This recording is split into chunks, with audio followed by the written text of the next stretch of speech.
안녕하세요. 저는 서울에 사는 30대 후반 여자입니다. 친한 친구가 이곳에서 사연을 듣는 걸 함께 듣다가 너무 재밌어서 그때부터 매일 챙겨 듣고 있는 열혈 팬인데요. 기막힌 사연이라면 저도 빠지지 않는 것 같아서 용기 내서 사연 한번 보내봅니다. 주변 사람들에게도 차마 말 못했던 제 이야기를 이곳에서 털어놔 볼게요. 저는 학창 시절부터 참 모범생처럼 살아왔어요. 부모님이 하라는 대로 대학 가고 무난하게 직장 다니다가 30대 초반에 부모님 친구가 소개해준 선자리에서 남편을 만났죠. 남자도 많이 사귀어보지 못해서 어떤 남자가 제대로 된 남자인지 알지도 못하고 그냥 부모님 통해 소개받는 거니까 괜찮겠다고 생각했어요. 아무래도 어른들이 괜찮다고 하니 등 떠밀려 나간 것도 없지 않아 있었죠. 남편은 대기업에 다니고 있었고 집안이 괜찮았어요. 시아버지가 고위 공무원이어서 윤택하게 살아온 티가 나더라고요. 저 역시 아버지가 오랫동안 사업을 하셔서 나름 넉넉한 환경에서 자랐거든요.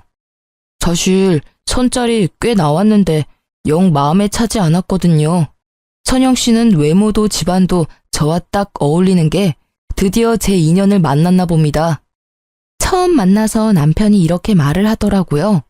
똥인지 된장인지 구분도 못하던 저는 이런 말을 듣고도 그냥 칭찬인갑다 하고 넘어갔죠.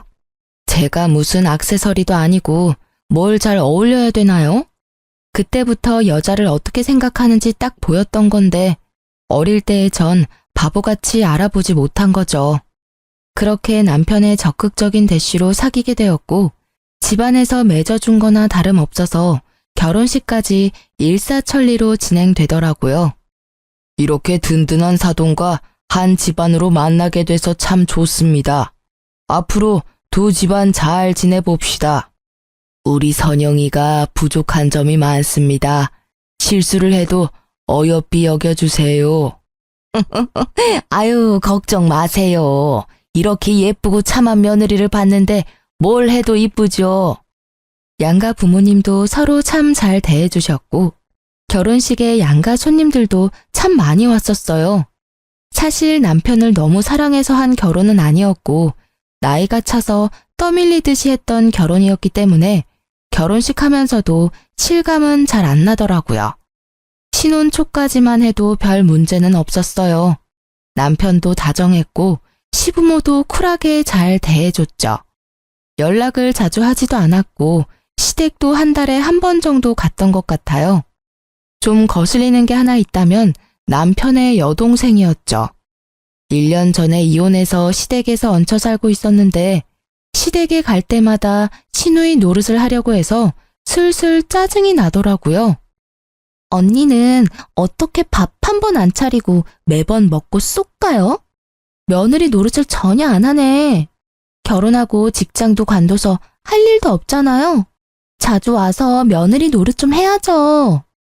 내가 요리를 해본 적이 없어서 해도 맛 없을 거예요. 그리고 어머님도 직접 하시는 건 아니잖아요. 밖에서 사오거나 주문하시는 것 같던데. 아니에요? 아이 참. 그러니까 언니가 좀 와서 밥 좀 하라고요. 난 집밥이 먹고 싶은데 엄마가 밥을 안 하잖아요. 새언니 생겼는데 뭐 득보는 게 하나도 없네.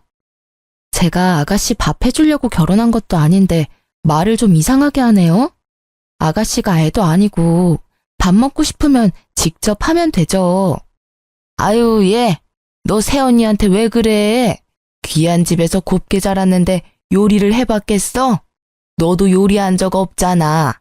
새언니는 너보다 더 귀하게 자랐어. 야, 넌 언제 집 구해서 나갈 거야? 바람 펴서 이혼당하게 자랑도 아닌데 나 같으면 쪽팔려서 방 밖으로 나오지도 못하겠다. 지나 잘할 것이지. 뭔 시누이 노릇을 하려 그래? 예, 말하지 말랬지. 동네방네 아주 자랑을 하지 그러냐? 저는 왜 이혼했는지 몰랐던 터라 시모가 깜짝 놀라서 남편 입을 막더라고요. 시누이도 얼굴이 벌개져서 방문 쾅 닫고 들어가 버리고요. 1년 만에 바람 펴서 이혼당한 거라니. 안 그래도 마음에 안 들었는데 시누이를 곱게 볼 순 없겠더라고요. 결혼 생활은 5년간 순탄하게 흘러갔어요. 전 결혼하자마자 직장을 관두고 전업주부로 지냈는데요. 남편이 아이를 원해서 저도 노력을 꽤 했어요. 나이도 젊은 편이니까. 사실 몇 달만 시도하면 임신이 금방 될 거라고 생각했었는데요. 인생은 마음대로 안 된다고 임신이 잘 되지 않더라고요. 시댁도 남편도 아기를 바라는 눈치였지만 제 앞에서 드러내고 말을 하진 않았죠. 대신 시모는 임신이 잘 된다는 한약을 꾸준히 보내주더라고요. 초반에야 고마웠지만 거의 3년을 한약을 먹으니까 한약 봉지만 봐도 진저리가 쳐졌죠. 모자랄 것 없는 제 인생에서 가장 힘든 시기였던 것 같아요. 아기만 생기면 모든 게 완벽할 것 같은데 누구보다 아기 낳고 잘 돌봐주고 잘할 수 있는데 임신이 안 되니까 자존감도 바닥이고 너무 힘들었죠. 그러던 어느 날 드디어 저의 인생을 송두리째 바꿔버릴 사건이 일어나게 되었어요. 아직도 전화를 받던 그날 아침이 또렷이 떠오르네요. 남편 출근시키고 간단히 아침 먹고 있는데 엄마한테 전화가 왔어요. 선영아, 엄마 말 듣고 너무 놀라지 말고 들어. 아빠 사업이 좀 어려워져서 정리하시게 됐어. 너가 듣고 걱정할까봐 미리 말 안 했어. 그게 정말이에요? 아무리 그래도 나한테 말은 해줬어야지. 사업이 많이 힘들어졌던 거예요? 그럼 회사 문을 닫았단 거예요? 그렇게 됐어. 직원들도 다 내보냈고. 너도 아기 문제 때문에 걱정이 많은데 더 스트레스 받을까봐 말 안 했지. 아빠는 괜찮으니까 너무 걱정하지 마. 제가 중학생 때부터 하셨던 회사였고 작지만 꽤 탄탄하다고 생각했는데 문까지 닫았다니 너무 충격이었죠. 저는 심란한 마음으로 남편이 회사에서 돌아오자마자 말을 해줬어요. 뭐라고? 문을 닫았다고? 아니 나한테 한마디 말도 없이? 뭐? 아빠가 본인 회사를 정리하는데 왜 당신한테 말을 해야 돼? 아니, 내가 경영학과 나오기도 했고 난 때 되면 내가 넘겨받을 거라고 생각했는데 이렇게 되니까 너무 당황스러운데? 자식이 당신 하나인데 어차피 당신은 그쪽으론 배운 게 없어서 못 물려받을 거고 그래서 당연히 내가 해야 된다고 생각했던 거지. 참나, 우리 아빠가 그런 말을 한 번도 하신 적도 없는데 몰래 그런 생각까지 하고 있었다니 지금 내가 더 당황스러운데 아버지 회사 정리하셨다고 해도 당신한테 피해가는 일 전혀 없으니까 너무 그러지 말아줘. 안 그래도 속상하니까. 왜 피해가는 게 없어? 엄청난 손해를 본 건데 사업하실 때랑 지금 다 망하고 난 거랑 상황이 같아? 솔직히 내가 당신 하나 보고 결혼 결정한 거 아니잖아. 그건 당신도 마찬가지 아니야? 왜 그렇게 말을 정 떨어지게 해? 그리고 내가 언제 망했다고 했어. 정리하신 거라고 했지. 난 당신이 위로해 줄 줄 알았는데 이렇게 나오니까 너무 황당하네. 황당한 건 나야. 나 좀 혼자 있고 싶으니까 좀 나가. 옆에서 떽떽거리고 있지 말고. 남편은 심지어 인상을 쓰며 저를 방에서 쫓아내기까지 하는 게 아니겠어요? 여지껏 한 번도 저에게 이렇게 대한 적이 없었는데 말이죠. 저는 너무 황당해서 쾅 닫힌 안방문을 한참 노려보고 있었어요. 물론 서로 집안 보고 한 결혼이었지만 같이 산 세월이 몇 년인데 한순간에 태도가 변하다니. 솔직히 어이가 없더라고요. 그렇게 남편과 냉전 아닌 냉전이 시작됐어요. 제가 말을 안 하니까 남편도 저한테 말을 안 걸더라고요. 아침에도 혼자 준비해서 회사에 휭 가버리고 밤늦게나 새벽에 들어오는 날들이 점점 많아지기 시작했죠. 예전부터 산부인과에서 정해준 날엔 전날에 야근을 하더라도 당일엔 일찍 들어오던 남편이었는데요. 냉전을 하기 시작하면서 제가 그날이라고 메시지를 보내도 답도 없더니 보란 듯이 또 새벽에 들어온 거 있죠. 당신 진짜 이럴 거야? 한 달에 한 번인데 그날만큼은 지켜줘야 되는 거 아니야? 너야말로 미친 거 아니야? 지금 말도 안 하고 사는데 무슨... 이참에 할 말 좀 하자. 너 애 못 갔잖아. 온갖 검사를 다 하고 병원에 돈을 쳐들여도 안 되잖아. 이제 그만하고 나가서 일해. 뭐? 당신 어떻게 말을 그딴 식으로 해? 아주 벼르고 있었니? 그래, 내가 꾹꾹 눌러왔던 거 이참에 다 말한다. 어차피 임신도 못하고 네 아버지 사업 망한 마당에 애 갖는 것도 의미 없고 나랑 계속 살고 싶으면 직장 구해서 일해. 집에서 빈둥대고 있지 말고. 알았어? 이제야 본심이 나오네? 여지껏 그렇게 생각했어? 네 돈으로 집에서 빈둥대고 있어서 돈 아까웠니? 내가 아이 문제로 얼마나 힘든지 알면서 어떻게 그렇게 말할 수가 있어? 그러니까 이제 그만 포기하라고. 산부인과에 돈 좀 그만 처바치고. 남편은 소리를 지르고는 심지어 식탁 의자를 던져버리기까지 하더라고요. 그런 폭력적인 남편의 모습을 한 번도 본 적이 없던 저는 너무 놀라서 손이 부들부들 떨릴 정도였어요.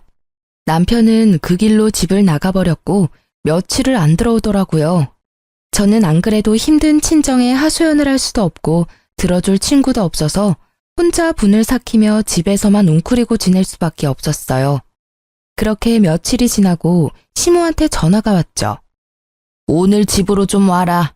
내가 목록 보내줄 테니까 올 때 마트에서 장 좀 봐와. 그러고는 대뜸 끊어버리는 게 아니겠어요. 가뜩이나 황당한데 장볼 목록을 엄청나게 길게 보내왔더라고요. 어이가 없었지만 일단 오라니 시댁으로 갔죠. 제가 들어오는 걸 본 시모가 대뜸 소리를 삑 지르더라고요. 너 내 말이 우스워? 내가 장 봐 오랬는데 덜렁 빈손으로 온 거야? 아, 장 봤어요. 올 거예요. 때마침 초인종이 울렸고 제가 미리 마트에서 주문한 것들이 배달되어 왔죠. 내가 마트 가서 장 봐 오랬지 누가 배달시키랬어? 배달은 누가 못 시켜? 네가 하나하나 다 고르고 담아서 사왔어야지. 요즘 다 배달시키는데 힘들게 뭐하러 그래요. 장 보면 제가 택시 타고 다 들고 오란 거예요. 이렇게 배달시키면 서로 편하고 얼마나 좋아요. 시모는 기가 막히는 표정으로 입을 벌리고 저를 보고 있더라고요. 아주 기가 막히네, 기가 막혀. 사기 결혼까지 한 주제에 어쩜 이렇게 버릇이 없는지. 넌 예전부터 그랬어. 할 말 따박따박하고. 사기 결혼이라뇨? 그게 무슨 말이에요? 니네 집 망했다며? 결혼하고 5년 만에 개털이 됐는데 이게 사기 결혼 아니면 뭐니? 앞으로 네 뒤치다거리를 우리 아들이 다 해야 되잖아. 어쩐지 내가 결혼할 때부터 반대하고 싶더라니. 이럴까봐 사업하는 집안은 안 된다고 그렇게 말을 했는데 아이고 망했어. 앞으로 남들 부끄러워서 어떻게 다닐 거야? 그게 무슨, 제 아버지가 사업 정리하신 게 남들 부끄러울 만큼 잘못한 일은 아닌 것 같은데요. 왜 이러시는지 모르겠는데요. 더 있으면 더 안 좋은 소리 듣고 저도 화날 것 같으니까 이만 가볼게요. 저는 화가 나서 주체할 수 없을 것 같아 시댁을 나와버렸어요. 등 뒤에서 시모의 날카로운 소리가 가슴을 후벼 파더군요. 저 싸가지 없는 것 좀 봐. 집안 빼면 볼 것도 없는 거 집안에 들여놨더니 애도 못 낳고 생거지가 됐으니 저걸 어째? 아이고 내 팔자야. 아니 이렇게 저를 대하는 게 180도 달라져 버렸는지 한순간에 돌변해버린 남편과 시댁의 태도에 너무 큰 상처를 받고 말았죠. 지난 결혼 생활 동안 같이 웃으며 화목하게 지냈던 건 모두 연기였단 생각이 들더라고요. 제 결혼 생활은 모래 위에 지어졌던 겉만 번지르르한 멋진 모래성이었던 모양이에요. 아무리 멋지고 예쁘면 뭐하나요? 한 번에 허물어져 버리는데 말이죠. 모든 게 허무하게 느껴지면서 도대체 제가 왜 시댁에 잘 보이려고 노력하고 아기를 가지려고 애를 썼는지 다 헛수고처럼 느껴졌어요. 시모한테 얘기를 들었는지 시누이한테도 전화가 계속 오길래 그냥 안 받고 핸드폰을 꺼버렸어요. 남편은 집에 들어오지도 않고 시모와 시누이는 계속 전화 오고 진짜 제 처지가 너무 서럽게 느껴졌답니다. 아니 시누이는 지가 뭔데 며느리 도리를 다 하라는 둥 오늘까지 지 엄마한테 사과 안 하면 가만 안 있겠다는 둥 그딴 메시지를 매일같이 보내는지 어이가 없었어요. 며칠이 지나도 계속 전화가 오길래 너무 열이 받아서 확 받아버렸죠. 너 왜 전화를 안 받아? 집도 망한 게 네가 아직도 잘난 줄 알아? 지 부모 백 아니면 개뿔도 없는 게 너 계속 우리 집안에서 빌붙어 살고 싶으면 앞으로 행동 똑바로 해. 우리 아들 고생 그만 시키고 얼른 직장 잡아서 일하던가. 그거 안 되면 앞으로 우리 집에 와서 청소하고 밥해. 밥값은 해야 될 거 아니야. 제가 왜 거기 가서 청소하고 밥을 해요? 시댁에서 빌붙어 사는 아가씨한테 하라고 하세요. 나중에 감당 못할 일 그만 버리시고 용건 없으면 전화도 그만하세요. 저는 시모한테 빽 쏘아붙이고 전화를 끊어버렸어요. 이때 이혼을 해야겠다고 더욱 마음을 굳게 먹게 되었죠. 남편도 집에 안 들어오고 시모도 말하는 투가 이혼을 바라고 있는 것 같았거든요. 그것보다 시댁 식구들의 가면 속에 본 얼굴을 보게 되니 참 역겹더군요. 어떻게든 내가 당한 것보다 몇백 배는 더 갚아주고 이혼하리라 다짐했어요. 남편이 집에 들어오거나 말거나 신경도 쓰지 않았더니 이번에는 집에 들어와서 제 속을 뒤집어 놓기 일쑤더군요. 일자리는 좀 알아보고 있어? 결혼 전에 일하던 데는 생각하지 말고 눈을 확 낮춰서 찾아. 어차피 당신 능력도 안 되잖아. 전문직도 아니고 지금 찬밥 더운 밥 가릴 때야. 어디 격리 자리라도 알아봐. 정 안 되면 편의점 알바를 하던지. 요즘 돈 많이 받는데. 왜 자꾸 일을 구하라고 난리야? 나한테 생활비 주는 게 그렇게 아까워? 솔직히 내가 집에 들어와서 밥을 먹냐 뭘 하냐? 다 회사에서 먹고 오고 밤 늦게 들어오는데 다 너 혼자 먹고 쓰는 거잖아. 네 생활비는 네가 내야지. 애가 있는 것도 아닌데. 그리고 지금 집이 망했는데 그렇게 우아 떨 때야? 한 푼이라도 벌어서 니네 집에도 좀 갖다 줘야 될 거 아니야. 설마 내 돈 갖다가 퍼주는 건 아니지? 자꾸 말 그딴 식으로 할래? 그리고 신혼 초부터 내가 쓰는 돈은 네가 준 거 아니잖아. 다 내 돈으로 쓴 거지. 생활비 얼마나 줬다고 유세는? 그땐 진짜 하루가 멀다 하고 싸운 것 같아요. 시작은 항상 일자리 구하고 있냐 확인하는 걸로 시작해서 별거 아닌 거에도 다 시비를 걸더라고요. 얕은 그 인간 속이 훤히 보이는데 그 인간은 내가 모를 거라고 생각했나 봐요. 이혼하고 싶어 죽겠는데 절대 지 입으론 말 못 꺼낸다 이거죠. 저도 마찬가지였어요. 유책 배우자가 되기 싫으니 이를 악물고 참았던 거죠. 그렇게 힘든 시간이 계속 흘러갔고 저는 기분 전환할 겸 친한 사촌 오빠를 만나러 갔어요. 저보다 1살 많아서 어릴 때부터 친하게 지냈었거든요. 내가 너무 바쁘다 보니까 자주 못 만나네. 근데 얼굴이 왜 이렇게 안 좋아? 무슨 걱정 있어? 큰아버지 사업 때문에 그래? 아니야, 괜찮아. 아버지도 잘 지내고 계셔. 그나저나 오빠 진짜 대단하다. 이렇게 큰 병원 원장이라니 진짜 바쁘겠어. 그래, 일 버려놓으니 진짜 너무 바쁘네. 이렇게 확장하려고 한 건 아닌데. 어쩌다 보니까 건물 전체를 병원으로 만들게 됐네. 요즘은 또 이렇게 해야 된다고 하더라고. 너무 멋있어, 오빠.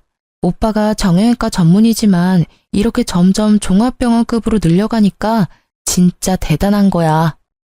한참 오빠와 신나게 이야기하고 있는데 갑자기 어떤 사람이 우리 앞에 딱 서는 게 아니겠어요. 놀라서 보니까 세상에 밉상 시누이가 팔짱을 끼고 저를 째려보고 있더군요. 어머, 이게 뭐 하는 거야? 지금 대낮에 이렇게 당당하게 다른 남자 만나도 되는 거예요? 우리 오빠는 알아요? 아가씨, 예의 원래 없는 건 잘 아는데 그래도 처음 보는 사람 앞에서 그게 무슨 말버릇이에요? 내 사촌 오빠예요. 참나, 신분증 까는 것도 아니고 진짜 사촌 오빠인지 아닌지 내가 어떻게 안대? 새언니가 거짓말하는 걸 수도 있잖아요. 안녕하세요. 처음 뵙겠습니다.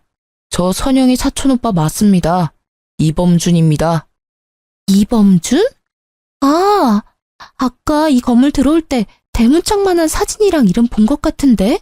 그 의사 맞아요? 네, 맞습니다. 사진이 너무 크죠? 어머, 그러셨구나. 언니는 이렇게 멋진 사촌 오빠가 있다고 왜 말을 안 했어요? 안 그래도 저도 요즘 다리가 아파서 병원 가려고 했는데 너무 잘 됐네요. 제가 꼭 갈게요.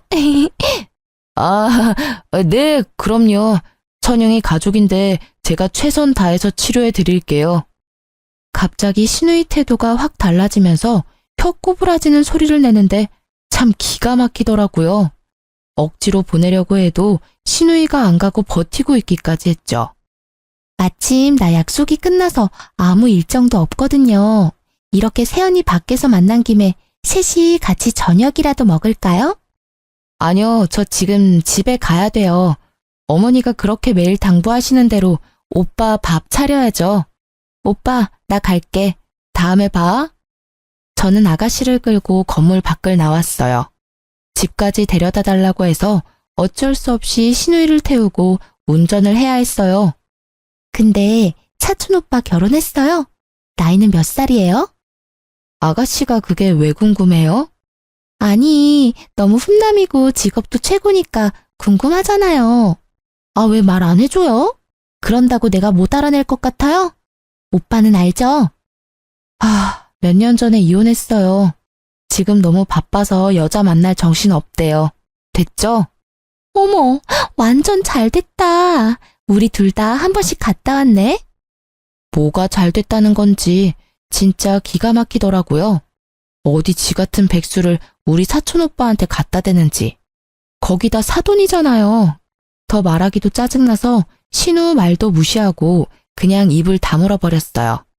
시모 얼굴 보기도 싫어서 들어가자는 신우이를 거의 밀다시피 해서 내려주고 보내버렸네요. 참 웃긴 게 그날 이후로 신우이가 얼마나 상냥하게 안부 메시지를 보내던지요. 제가 무시하니까 이제 시모까지 전화를 하는데 목소리가 사뭇 다르더군요. 오늘 저녁에 같이 외식할까? 우리 가족 모인 지도 참 오래됐네. 우리 며느리 본 지도 오래되었고 말이야. 전 돈 없는데요. 남편한테 생활비도 못 받는데 외식이 웬 말인가요? 당연히 시어미가 사야지. 아니 그리고 그 녀석이 왜 생활비를 안 줘? 걱정 마. 내가 아주 홍근형을 내줄 테니. 그럼 오늘 시간 되니? 아니요. 저 일구하러 다녀서 너무 바빠요. 당분간 시간 없을 것 같아요. 그럼 내가 전화로 잠깐 말 좀 할게. 너 그 사촌 오빠 있잖니? 내가 안 된다고 해도 미진이가 하도 나를 들들 볶아서 말이야. 한번 소개팅 해주면 어떨까? 어머니, 지금 무슨 소리세요? 서로 사돈 사이인데 무슨 소개팅을 해요? 아니, 요즘에 겹사돈도 많아. 아니, 그리고 뭐, 나중 일은 모르는 거지. 나중에 어떻게 될 것 같은데요? 뭐, 원하는 거라도 있으신가 봐요. 암튼 그건 절대 안 되고, 사촌 오빠는 전혀 생각 없으니까 다신 말 꺼내지 말아주세요. 미진이가 매일 날 못 살게 해서 그래. 그냥 한 번만 만나게 해주면 잠잠해질 거야. 사촌 오빠가 매너 있게 잘 거절해달라고 하면 되지. 일단 한 번은 만나게 해줘 봐봐. 병원 운영하느라 잠도 못 잔대요. 전 안 된다고 말씀드렸으니까 이만 끊을게요. 그 후로도 몇 번이나 말을 꺼내서 매몰차게 거절을 해버렸어요. 그랬더니 몇 주 후에 시모가 대뜸 전화해서 소리를 지르는 거예요. 지금 당장 집으로 와라. 오늘 할 게 많으니까 와서 좀 도와. 잔소리 한마디도 보태지 말고 당장 와. 안 오면 내가 니네 집으로 쳐들어갈 거야. 하도 급하게 들리길래 일단 시댁에 가봤죠. 그랬더니 신우이랑 시모가 소파에 쭉 뻗어서 TV를 보고 있더라고요. 주방 가면 식탁에 꺼내놓은 거 있으니까 재료들 보고 음식 좀 해라. 갈비랑 전이랑 잡채 먼저 하고 그 연어는 샐러드도 하고 회로 먹게 잘 썰어서 준비하고. 네? 갑자기 무슨 말이에요? 오늘 무슨 날인가요? 네가 이래서 며느리 자격이 있나 싶은 거야. 오늘 네 시누이 생일이다. 시누이 생일도 안 챙기고 도대체 집에서 팽팽 놀면서 하는 게 뭐니? 네 남편도 저녁에 오라고 했으니까 얼른 준비해. 그 많은 걸 제가 어떻게 해요? 정 저한테 시키고 싶으시면 어머니가 하세요. 그럼 제가 도울게요. 네가 그동안 네 친정 믿고 얼마나 편하게 산지 알겠지? 다른 며느리들은 생일이며 제사며 얼마나 음식을 쎄빠지게 하는데 너는 생일 되면 외식하면 장땡 아니야 맨날. 우리 집은 제사도 없고 얼마나 편하게 살았어? 이제부터 너도 다른 며느리들처럼 생일상 좀 차려봐라. 누가 들으면 아주 팔자 좋게 살았는 줄 알겠네요. 명절 때 꼬박꼬박 음식 준비하고 김장도 하는데 그 말은 왜 쏙 빼요? 좀 그만 좀 대들어요. 한 번에 네 하는 법이 없네. 내 생일 소원이 언니가 해준 집밥 좀 먹어보는 거예요. 그러니까 오늘 솜씨 좀 한번 부려봐요. 우리 집에 도움도 안 되는데 그런 거라도 해야죠. 신우이의 비웃는 표정을 보니 제 머릿속에 있는 무언가가 팍 터지는 기분이 들면서 화가 솟구치더라고요. 저는 조용히 주방으로 들어가서 식탁에 가득 놓여진 봉지들을 거실에다 던지기 시작했어요. 어머머머, 얘가 지금 뭐 하는 거야? 야, 고기 다 터졌잖아. 이걸 어째? 카페트에 생고기 범벅이 됐잖아. 저는 고기며 채소들이며 생선들을 다 던져서 거실 바닥을 난장판을 만들어버렸어요. 시모와 시누이가 저를 말리려고 제 팔을 붙들더라고요. 저는 손을 팍 치워버리고 두 사람을 바닥으로 밀어버렸죠. 나도 우리 집에선 귀한 자식이에요. 내가 왜 이 그지 같은 집구석에서 이딴 대우를 받아야 돼요? 내가 이 집 나가기를 아주 간절히 원하나 본데. 좋아요. 원하는 대로 해줄 테니까 다신 이딴 짓 하지 마요. 알았어요? 저는 바닥에 쓰러져서 입을 떡 벌리고 있는 신운형과 시모를 뒤로 하고 징글징글한 그 집을 나와버렸어요. 남편은 시모한테 얘기를 들은 건지 만 건지 집에 들어오지도 않고 전화도 없더군요. 남편이 연락이 오면 화풀이라도 하려고 했는데 아예 남 취급을 하니 이건 정말 부부도 가족도 아니구나 하는 생각이 들었어요. 그런 남편의 태도에도 정말 오만정이 떨어져 버렸죠. 저는 남편의 회사로 바로 이혼 소장을 퀵으로 보내버리고 저도 친정으로 돌아가 버렸어요. 그래도 연락이 없길래 며칠 후에 남편한테 전화를 걸었죠. 소장 받았으면 당신이 가서 접수해. 왜 가타부타 말이 없어? 일하느라 바빠 죽겠는데 언제 가서 그걸 접수하냐? 펑펑 노는 네가 가서 해. 네가 이혼하자고 보낸 거 아니야. 집에서 키우던 개가 집을 나가도 이렇게 행동하진 않겠다. 이혼하자는데 전화도 없고 뭐 하자는 거야? 이혼하자는 건 넌데 왜 나한테 화를 내? 하고 싶으면 해줄 테니까. 내가 뭐 너 붙들고 울고 사정이라도 할 줄 알았냐? 네가 하자고 했다. 나중에 딴 말 하지 마. 걱정 붙들어 매셔. 내가 접수할 테니까. 내일 3시까지 우리 사촌오빠 병원 1층 카페로 가지고 와. 회사랑도 가까우니까 올 수 있지? 아이씨, 네가 회사 앞으로 오면 되지. 내가 거길 왜 가? 오라면 와. 나중에 안 와놓고 후회하지나 말고. 이렇게까지 말했으니까 오고 말고는 당신이 알아서 해. 저는 시무와 시누이한테도 같은 시간에 병원 건물 카페로 오라고 전했죠. 혹시나 사촌오빠를 소개해줄까 싶었는지 아주 반색을 하더라고요.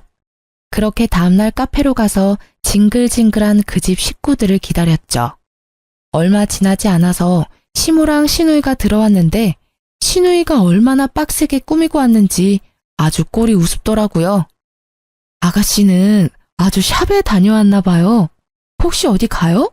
설마 나 만나려고 이렇게 꾸미고 왔어요? 아니 그게 아니라 여기 온 김에 다른 사람 만날 수도 있고 그러니까 그렇죠. 그리고 나 원래 이러고 다녀요. 아, 그래요? 여기까지 왔는데 사촌오빠 불러서 인사나 할까요? 어머니도 보고 싶으세요? 우리 사촌오빠? 어머, 그럼 나야 좋지. 여기까지 와서 인사는 하고 가야지. 우리가 병원으로 올라갈까? 온 김에 병원 구경도 하고. 네가 이렇게 협조적으로 나오는 거 보니까 그날 그렇게 난장판 치고 간 게 마음에 걸리긴 걸리는 모양이다. 그럴 리가요. 저는 속으로 시모를 마음껏 비웃으면서 카페 출입문을 바라봤죠.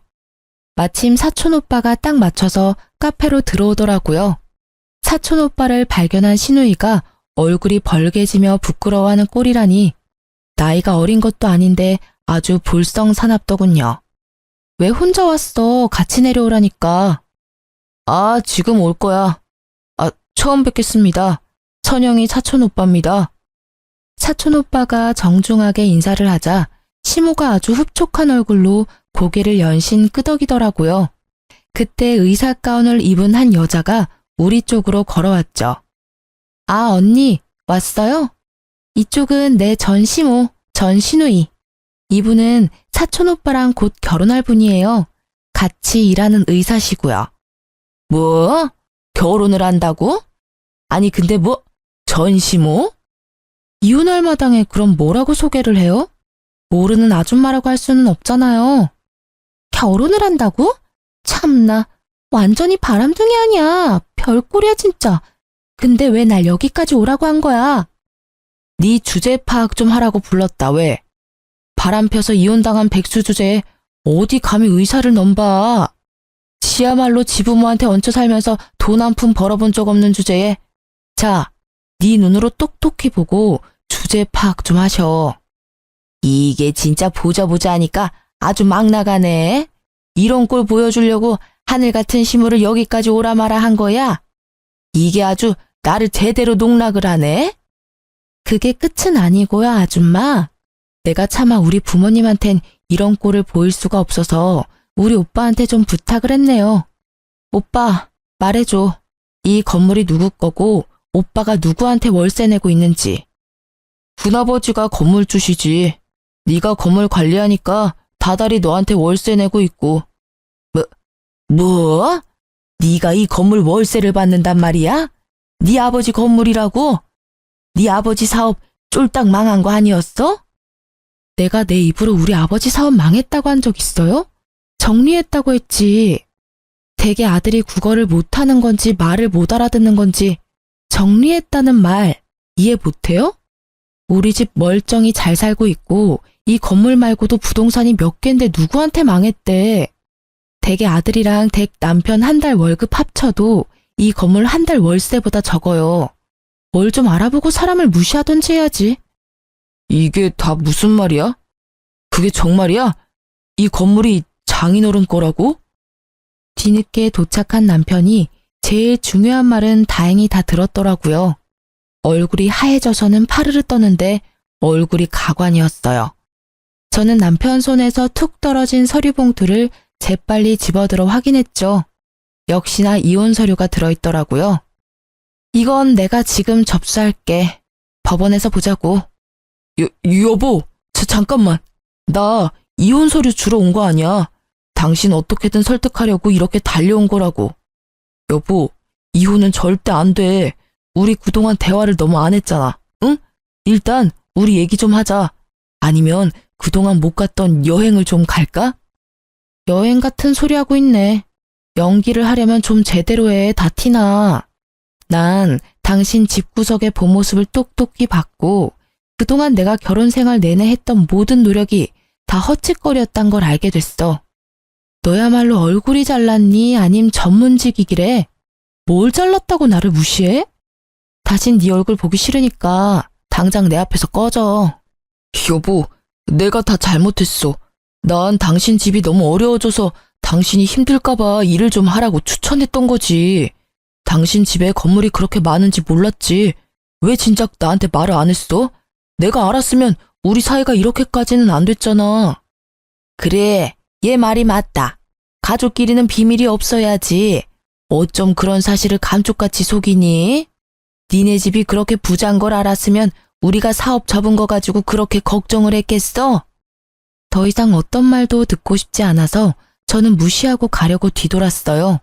그랬더니 남편이 제 팔목을 세게 잡고 안 놓는 거 있죠? 보고 있던 사촌 오빠가 화가 났는지 남편 손을 비틀어 버리더라고요. 내가 보는 앞에서도 이 지경인데 그동안 애를 얼마나 구박했을지 안 봐도 알겠네. 절대 이렇게 넘어가면 안 되겠어. 큰아버지한테 다 말하고 법적으로 소송이라도 해서 당장 내 동생한테서 떨어뜨려 놔야지. 안 되겠네, 이 집구석.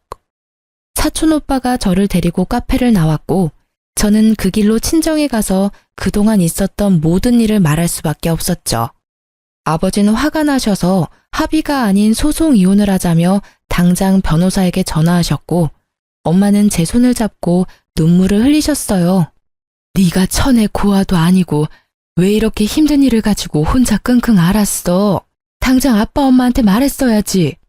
그 천박한 집구석을 왜 너 혼자 상대하고 다 당하고 있었어, 이 맹추야. 아빠 엄마도 힘든데 나까지 이혼한다고 하면 가슴 아플까봐 그랬지. 이건 너 혼자 해결할 일이 아니야. 앞으로는 아빠한테 맡겨라. 분명히 이혼 안 한다고 난리를 칠 테니 변호사 확실히 준비해서 소송하자. 아니나 다를까 아버지 말대로 남편 놈은 이혼은 절대 못한다고 결사적으로 반대를 하더라고요. 그래서 결국 이혼 소송으로 갈 수밖에 없었답니다. 아이가 있었다면 더욱 길어졌을 소송이었는데 그나마 6개월 정도 걸린다고 하더라고요. 아버지는 그 집구석에서 연락이 직접 오지 못하도록 모든 걸 변호사를 통해서 진행을 했어요. 그랬더니 더욱 약이 오른 남편 놈이 계속 연락을 해오고 지가 죽어도 이혼은 절대 안 된다고 발악을 하더라고요. 친정집 앞에 찾아와서 부모님을 만난다면서 소리 지르고 문을 계속 두드리기까지 했죠. 이 자식이 진짜 미쳤나? 내가 다 변호사 통해서 전달하라고 했지. 네가 뭔데 내 집에 찾아와서 행패야. 아버님, 제발 한 번만 기회를 주십시오. 제가 그동안 아버님께 얼마나 충성하고 잘했습니까? 예? 부부 사이에 싸움 조그만 거 가지고 잘 사는 부부 이혼시키실 수 있어요? 그래, 아주 개처럼 설설기며 잘했지. 어떻게든 내 주변 콩고물 좀 얻어먹을까 하고. 나중에 나 죽으면 내 사업 어떻게 물려받을까 노리고 있던 거 내가 모를 것 같아? 내가 니놈 속 빤히 알면서도 사위니까 봐줬던 건데 감히 네가 내 귀한 딸을 그런 식으로 취급해? 당장 꺼져. 내 눈앞에 또 보이면 그냥 소송으로 안 끝날 줄 알아. 친정아버지가 화를 내며 쫓아내도 바지가랭이 붙잡고 이혼 못한다고 질질 짜기까지 하는 거 있죠. 그렇게 저한테 냉정하게 대하면서 알바라도 하라던 모습과는 아주 딴판이더라고요. 저는 제가 승소할 자신이 있었기에 어떤 반응도 보이지 않았고 연락도 당연히 받지 않았어요. 지도 안 되겠는지 나중에는 방법을 바꿔서 제가 수입과 재산을 숨겼다면서 자기도 법적으로 대응하겠다고 엄포를 놨죠. 긴 소송 끝에 드디어 승소 판결이 났고 살고 있던 집도 7대 3으로 나누라는 판결을 받을 수 있었어요. 남편이 산 집이었지만 제 몫을 받을 수 있었죠. 저에게 돈이야 큰 의미가 없었지만 남편을 괴롭게 하기에는 돈 문제가 최고인 걸 아니까 어떻게든 더 많이 재산 분할을 받으려고 노력했던 부분도 있었어요. 판결 나던 날 남편이 얼마나 발악을 하던지 분노 조절 장애처럼 보이더군요. 저를 노려보며 소리 지르는데 너무 무서울 정도였어요. 그걸 마지막으로 다신 전 남편 놈을 안 보는 줄 알았는데 6개월 정도 지났나? 집에 또 찾아온 거 있죠? 여보, 당신은 나 없이도 잘 지내 보이네. 난 당신 없으니까 살아도 사는 것 같지가 않아.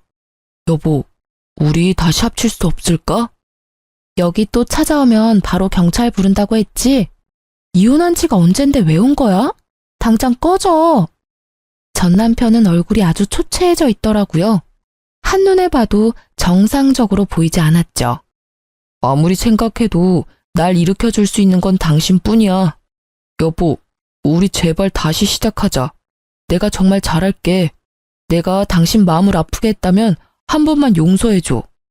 저는 바로 경찰을 부르려고 핸드폰을 들었죠. 그걸 보고는 남편이 거칠게 제 핸드폰을 확 낚아채는 게 아니겠어요? 사람이 말을 하면 좀 들어봐. 정 다시 못 살겠다면 그럼 돈 좀 빌려줘. 당신 돈 많잖아. 당장 3천만 좀 빌려줘. 너무 급해서 그래. 은행 대출도 다 풀이라 받을 데도 없어. 언젠 그지라고 무시하더니 돈 빌릴 사람이 그렇게 없어? 어떻게 이혼한 전 부인을 찾아와서 돈을 달래? 진짜 미친 거 아니야? 아이씨, 미진이 그년이 또 사고를 쳤어. 이번엔 유부남이랑 바람이 나서 상간녀 소송을 당했어. 당장 내일까지 3천을 마련해야 되는데 생각나는 게 당신뿐이었어. 그 일로 우리 엄만 충격받아 쓰러져서 뇌출혈로 입원하셨고, 우리가 부부로 산 정이 있잖아. 딱 한 번만 도와주면 안 될까? 그렇게 잘난 집구석에 돈 3천이 없니? 완전 그지들 주제에 나한테 그렇게 했어? 그러게, 마음 심보 좀 잘 쓰지 그랬어. 누가 알아? 그랬으면 나중에 건물주 됐을 수도 있잖아. 네 복을 네가 걷어차놓고 어디서 하소연이야. 지금 당장 안 꺼지면 경찰이 데려갈 테니까 그렇게 알아. 저는 끈질기게 제 손을 잡으려고 하는 남편놈을 세게 밀어버리고 집으로 확 들어와 버렸어요. 10분 후에 확인해보고 안 가면 바로 경찰 부르려고 했는데 보니까 각오 없더라고요. 끝까지 참 비겁하고 추한 인간이라는 생각이 들더군요. 어떻게 저딴 놈을 남편이라고 밥 해먹이며 관리해주며 살았는지 후회만 될 뿐이었네요. 다행인 건 그 후로 전 남편 놈을 다시 보진 않았단 점이죠. 사실 저는 결혼 전부터 아버지 건물을 관리하고 있었어요. 건물 관리며 시설 관리도 공부했고 세금에 대해서도 공부하면서 건물 관리에 대해서 꽤 지식도 있는 편이고요. 남편은 집에서 노는 전업주부라면서 저를 무시했지만 사실 저도 건물 관리하고 월세 받고 직원 관리하면서 바쁘게 지냈었거든요. 남편과 사이가 좋을 때는 혹시나 남편이 알게 되면 그냥 다 말하고 같이 관리하면 어떨까 했었는데 지금 생각해보면 남편놈한테 말하지 않은 것이 천만 다행이었네요. 이혼한 지 몇 년이 흐른 지금 저는 여전히 건물 관리하면서 부모님과 함께 지내고 있어요. 대책 없이 사랑만 쫓는 결혼도 위험하지만 별다른 사랑 없이 조건만 대충 맞춘 결혼도 참 위험한 짓이죠. 주변 사람들이 다 그렇게 결혼한다고 해서 저도 별 생각 없이 떠밀리듯이 결혼했었는데 지금은 정말 잘못한 거라는 생각을 해요. 남들 인생이 아닌 내 인생인데 나 스스로 생각하고 결정해야 하는 건데 말이죠. 그래서 이제라도 제가 원하는 삶을 선택해서 스스로 한번 살아보려고요. 이 나이에 홀로 서게 하는 것도 웃기지만 아직 인생에 남은 날이 많기에 오로지 저에게만 집중해서 살아보려고 한답니다. 사연을 들어주신 여러분도 충만한 삶을 지내시길 바라면서 제 이야기를 마칠게요. 들어주셔서 감사합니다.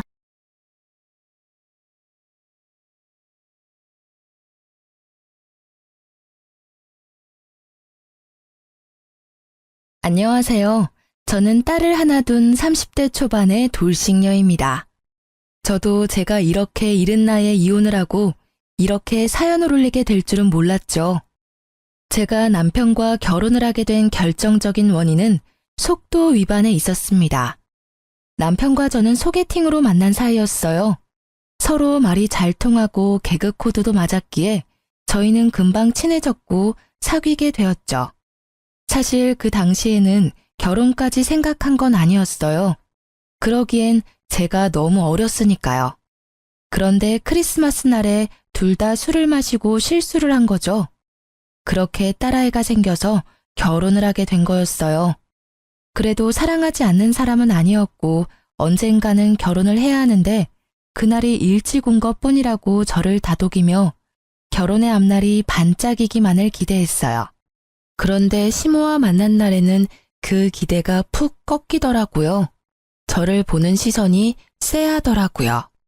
같이 밥을 먹는 자리에서 남편이 잠깐 볼일 보러 나가자 제게 듣고 있기 힘든 말을 쏟아내더라고요.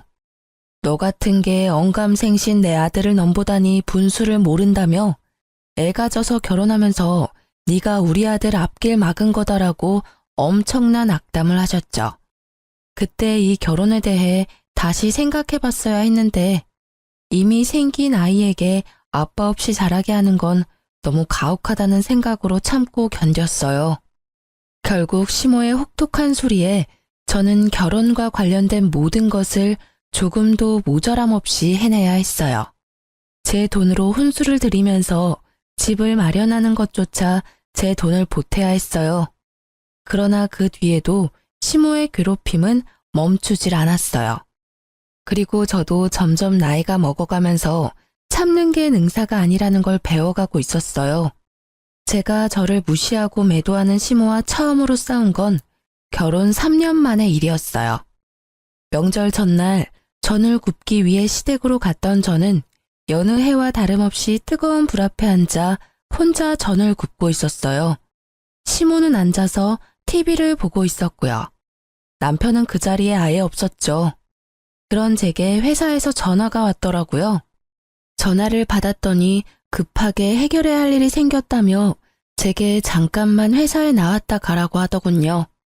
안 될 것 같다고 이야기했지만 사안을 들어보니 제가 관여된 일이라 어쩔 수 없이 직접 가야 하는 상황이 되었어요. 결국 저는 시모에게 죄송하다고 몇 번이나 이야기하고 회사를 다녀왔어요. 늦은 오전에 갔다가 그래도 오후 3시 이전에 시댁에 돌아왔어요. 저 나름대로 빨리 왔다고 생각하며 조심스럽게 시모에게 말을 걸었죠. 어머님, 저 왔어요. 죄송해요. 남은 건 제가 할 테니까 가서 쉬세요. 그렇지만 정작 부엌 상태를 보니 시모가 한 일은 아무것도 없었어요. 제가 일하고 있는 동안 시모는 여전히 TV를 보며 쉬고 계셨던 거죠. 그래도 일찍 와서 제가 시간 내에 다 할 수 있을 것 같아 다행이라고 생각하고 있었는데 시모가 거실 소파에 앉아 한숨을 푹푹 쉬며 이렇게 말하더라고요. 정말 못 배워먹은 애들은 어딜 가도 티가 나네. 우리 정환이가 옛날에 사귀던 애는 싹싹하고 경우가 바르던데. 인물이면 인물, 집안이면 집안, 성품이면 성품. 뭐 하나 빠지는 구석이 없던 애를 놔두고 어떻게 이 집안에 저런 애가 며느리로 들어와서는 얼굴이 못생겼으면 일이라도 잘해야지. 이도저도 아닌 저런 애를 데려와 갖고는. 저는 그 말에 머리가 지끈거리는 걸 느꼈어요. 하루 이틀 일도 아니고 매번 남편의 전 여자친구 이야기를 하시니 이제는 귀에 딱지가 앉을 지경이었거든요. 결혼하고 3년간 내 말을 다 듣고 있었으면서도 꿋꿋하게 아들 옆에 붙어있는 걸 보니 뻔뻔하고 징그럽기까지 하니 원. 어떻게 여자애가 피임도 안 하고 조신하지 못하게 남자를 꼬시는 거야? 머리에 든 게 없는 애들이 그런 쪽으로만 빠르지. 안 그러니? 그런 일만 없었어도 우리 정환이 인생이 펴는 건데 아우 속상해. 너 볼 때마다 아주 화병이 날 것 같아. 결국 저를 향한 날카로운 시모의 그 말에 저도 뚜껑이 열리고 말았어요. 그래서 결국은 가두고 있었던 감정들을 모두 시모에게 쏟아 부어버렸어요. 어머님, 말씀이 좀 지나치시네요. 아니, 애는 혼자 가져요? 제가 싫다는 남자 꼬셨다 하더라도 지도 마음이 동했으니까 애가 생긴 거잖아요. 그럼 아들 탓도 하셔야지. 왜 제 탓만 하시는 거예요? 피임을 저만 하면 뭐예요? 어머님 아들도 피임을 안 했으니 애가 생기겠죠. 애가 생겨서 결혼한 게 그렇게 화날 일이시면 저 말고 정환 씨한테 가서 따지세요. 정환 씨한테는 한마디도 못하면서 제가 만만하니까 저만 잡는 거잖아요. 그리고 정환 씨 옛날 여친이 얼마나 대단했는지는 모르겠지만 지금 정환 씨랑 살고 있는 거 저예요. 어머니 옆에서 그 모진 소리 들어가며 명절 생신 제사 다 챙기는 건 저라고요. 어머 얘 좀 봐. 네가 감히 나한테 따진 거니? 하늘 같은 시어미한테 지금 말 대답한 거야? 이거 봐. 교양이 없으니 이런 막대 먹은 소리가 나오지. 네가 진짜 배운 게 있으면 어른한테 그런 소리 하겠니? 정말 기가 막혀서 이런 것도 며느리라고 교육을 해야 하는 나는 무슨 잘못이니? 그리고 여자가 마음 먹고 덤비면 안 넘어갈 남자가 어딨어. 애만 안 생겼어도. 어머님은 교양이 있으셔서 당신 아들의 딸 낳아준 며느리한테 그런 말 하는 거였어요. 말대답이 아니라 이제까지 못한 바른 말 한 겁니다. 저를 며느리로 대하고 싶지 않으시면 그렇게 하세요. 저도 시어머니로 모시지 않을 테니까. 그리고 제가 애 생겨서 결혼한 거에 반감 가지신 것 같으니까 제 딸은 이제 앞으로 어머님께 보여드리지 않을게요. 도대체 애가 무슨 잘못이에요? 전 제 딸 그런 소리 들으면서 자라게 둘 생각 없으니까. 결국 굽고 있던 전을 던져버리고 저는 딸과 친정으로 돌아갔어요. 명절 전날 친정에 온 저를 보고 친정 부모님은 모두 놀라셨지만 화가 나 씩씩거리는 제 모습에 크게 뭐라 하진 않으셨어요. 그도 그럴 것이 두 분은 제 성격을 잘 아시잖아요. 웬만하면 터지지 않는 제 분노가 터져버린 걸 보고는 분명히 무슨 일이 크게 벌어졌다고 생각하셨겠죠. 그리고 그날 저녁 남편이 전화가 왔더라고요. 받지 않으려다가 이번 기회에 심호 버릇을 고쳐야겠다고 생각했죠. 무슨 일이야?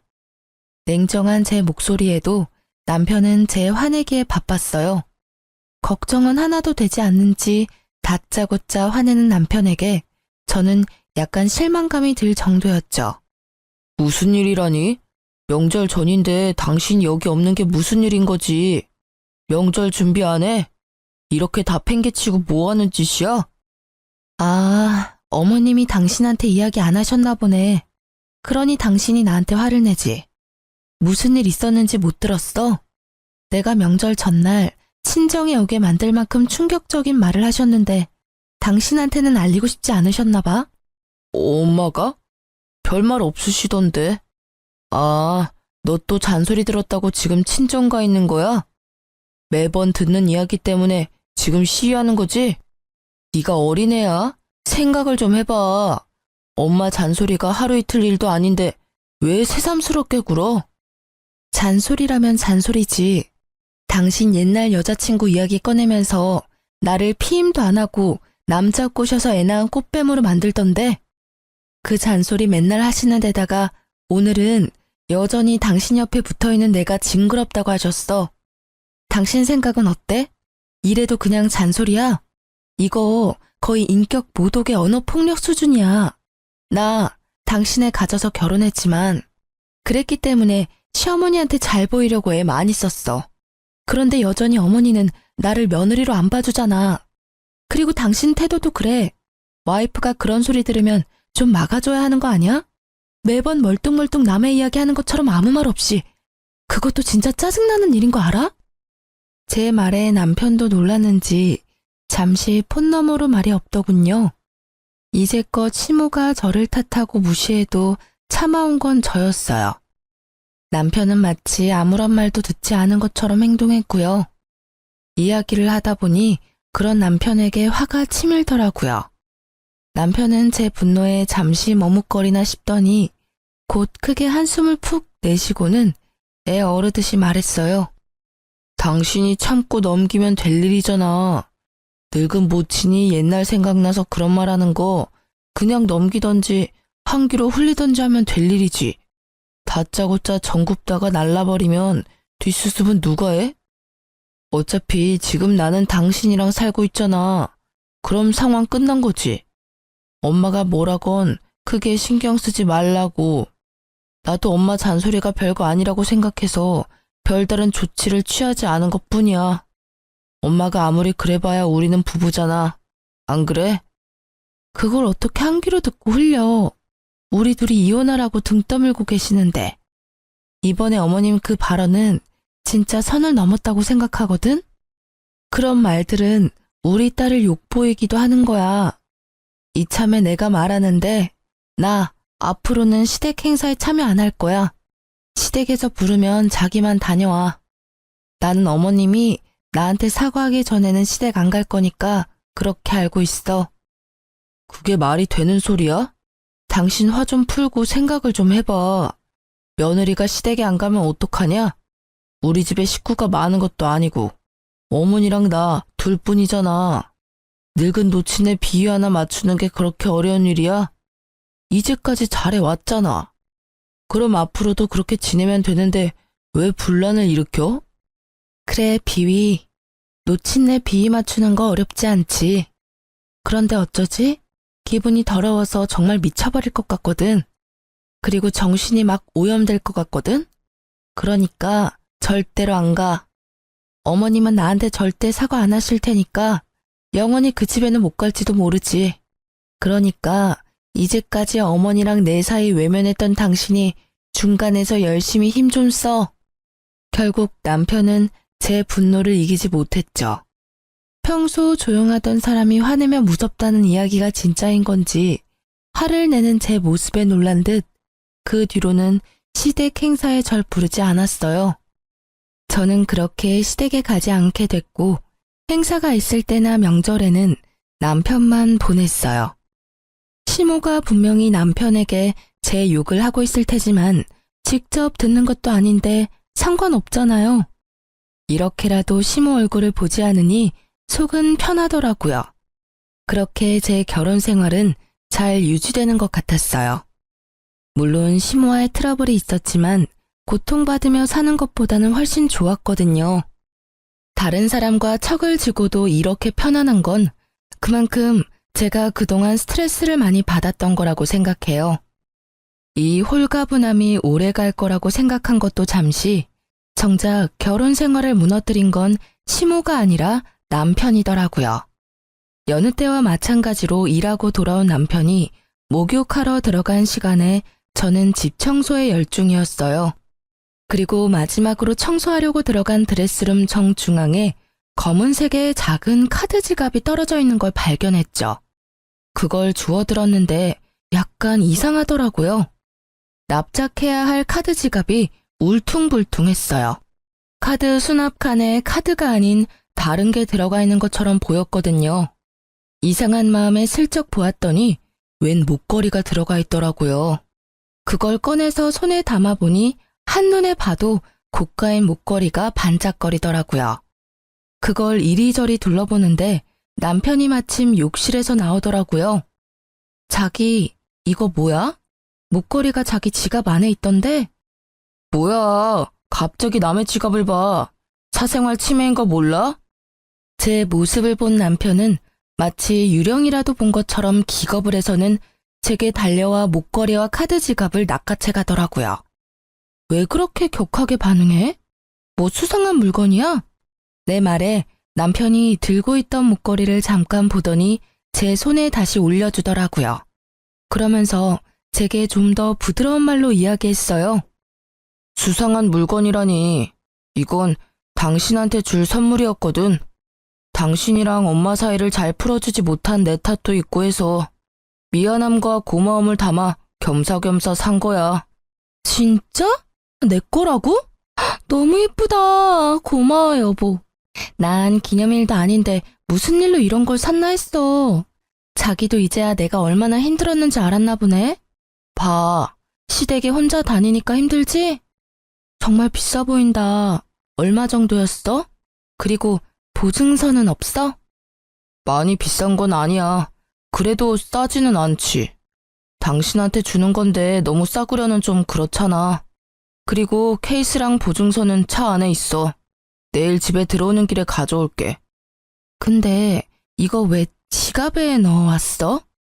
서프라이즈인데 케이스에 넣으면 들키잖아. 그래서 그랬어. 어때? 마음에 들어? 당연히 마음에 들지. 결혼식 이후로 장신구는 처음 받아보니까 너무 좋다. 이거 받으니까 이제까지 있었던 일들이 다 풀리는 것 같아. 고마워요.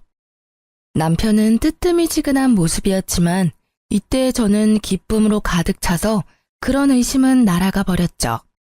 지금 생각해보면 서프라이즈가 들켜서 아쉬운 모습이 아니란 걸 금방 알아챘을 텐데 말이죠. 이때는 정말 기쁨과 고마움으로 머리가 가득 찼었어요. 그래서 그 작은 위화감을 느끼지 못했던 것인지도 모르죠. 너무 예쁘게 반짝거린다. 앞으로 일하러 갈 때마다 착용해야지. 소중히 여길게. 고마워. 그렇게 즐거운 마음으로 목걸이를 받고 한동안 저는 붕 뜬 기분으로 지냈어요. 그 뒤 계속 이어진 남편의 야근에도 잔소리 한번 하지 않고 저녁마다 야식을 만들어 기다렸어요. 그렇게 며칠이 지났을까요? 바람이 많이 부는 날 거추장스럽게 날리는 머리카락을 정리하려 신경질적으로 머리카락을 확 넘기는데 통증이 확 느껴지더라고요. 보니까 머리카락에 목걸이가 걸려서 겨우 떼어냈는데 고리 부분이 헐겁게 고장나 있더라고요. 결국 저는 보증서를 챙겨서 주얼리샵까지 갔어요. 남편에게 보증서를 받아서 가방 안에 넣어뒀다가 빼지 않았거든요. 이왕 나온 김에 샵까지 간 거였는데 입구에서 전화가 왔어요. 시모의 전화였죠. 저는 무시했어요. 그런데 끊임없이 오는 전화에 결국 전화를 받았어요. 네. 나다. 넌 무슨 전화를 그렇게 안 받아? 네가 시댁에 오지 않기로 했다고 해서 네가 며느리가 아닌 건 아니잖니? 이상한 말이었어요. 언제는 며느리 취급도 안 하더니 오늘따라 내게 며느리임을 강조하는 시모. 그 모습에 이상함을 느낀 저는 시모에게 본론부터 물었어요. 무슨 일로 연락하셨어요? 전 시댁 행사에 참가 안 하기로 이미 남편과 이야기 다 됐는데요. 일 있으신 거면 정환 씨한테 전화하세요. 그런 것 때문에 전화한 거 아니다. 내가 병원에 다녀왔다가 신장이 안 좋다는 이야기를 들었어. 무리를 하면 안 된다고 의사가 신신당부를 하더라. 내가 너 그동안 아나무인으로 군 거 다 용서해 줄 테니 집에 와서 집안일 좀 도와. 합가하라는 건 아니니까 저녁이나 낮에 시간 날 때 와서 집에 와서 청소도 하고 빨래도 하고 반찬도 좀 해놓고 가거라. 내가 다 하려니 영 무리가 돼서 힘이 딸려. 그 이야기를 듣는데 머리가 띵하더라고요. 아니, 나가라고, 이혼하라고 그렇게 난리칠 때는 언제고 본인 몸 아프다고 이제 와서 며느리 노릇하라니. 어이없는 자기중심적 사고에 저는 더 싸늘해졌어요. 남편이랑 상의해 볼게요. 우리도 맞벌이고 경제적인 부분에서 저 혼자 결정하는 건 아닌 것 같아서요. 그리고 육아도 도맡아 하는 저한테 그런 집안일 시키는 건 너무 하시는 거 아니에요? 필요한 거 있으면 정환 씨한테 말씀하세요. 정환이는 내가 아픈 거 몰라. 꼭 바쁜 애를 그렇게 귀찮게 해야겠니? 너야 며느리니까 당연히 내 수발 드는 건 당연한 거고. 내가 다 용서해준다고 하는데도 왜 이렇게 딱딱하게 구는 거니? 정말 하나부터 열까지 정이 안 가는 애야. 정이 안 가시면 부르지를 마세요. 기껏 전화해서는 또 이런 이야기 하시려고 한 거면 끊을게요. 그리고 집안일 해주실 분 찾는 거면 차라리 돈 주고 가사 도우미님을 부르세요. 그게 훨씬 어머니한테 도움될 것 같으니까요. 폰 너머로 뭐라 떠드는 시모의 말을 무시하고 전화를 끄는 저는 신경질적으로 남편에게 전화를 걸었어요. 몇 통이나 걸었는데 받지 않더군요. 결국 알아서 전화 오겠지 하는 마음으로 일단 목걸이부터 고치기 위해 주얼리 샵으로 들어갔어요. 저는 목걸이를 보여주며 수리를 맡기려고 한다고 직원에게 말했어요. 그런데 갑자기 그 직원이 목걸이를 유심히 보더니 나를 불손한 눈빛으로 바라보기 시작하더라고요. 죄송하지만 고객님, 이 목걸이 직접 사신 거 아니시죠? 이거 어디서 가져오신 거예요? 본인 물건 아니지 않아요? 네? 그게 무슨 말이에요? 그건 제가 남편에게 받은 제 목걸이예요.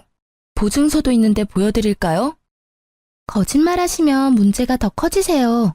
똑바로 말씀해 주세요. 이거 본인 거 아니시죠?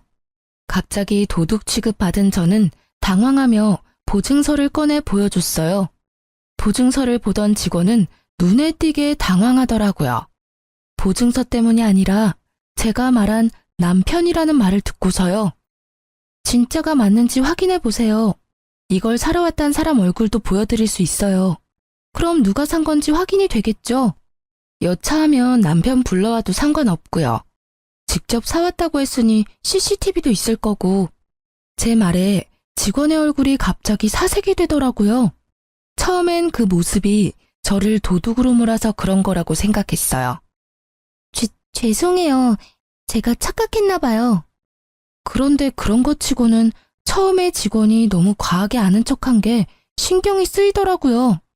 아니요, 착각한 거 아닌 것 같은데. 분명히 목걸이 보더니 바로 저한테 제 거 아니라고 하셨어요. 이 물건이 여러 개 팔렸을 텐데 어째서 저한테 콕 집어 그런 말 하셨어요? 대답 여하에 따라 여기 본사의 직원분 행동에 대해 불만 제기할 거예요.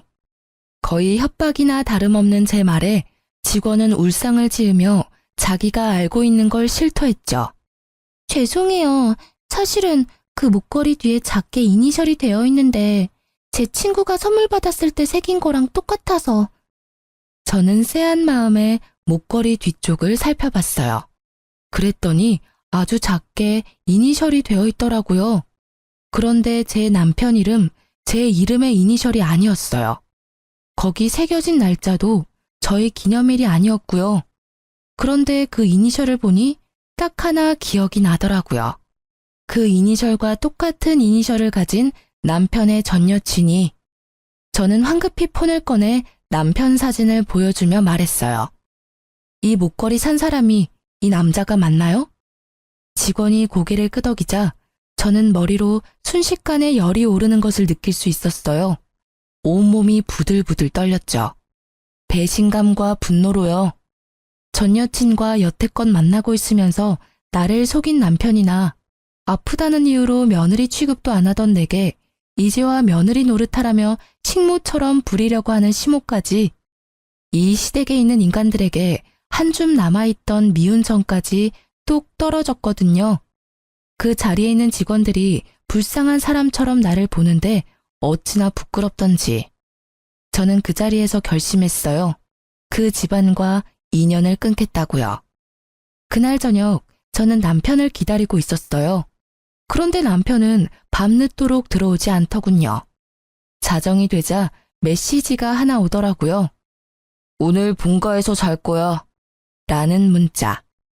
감이 올 수밖에 없었어요. 지가 바람피는 걸 내가 알았다는 걸 알고는 피한 거예요.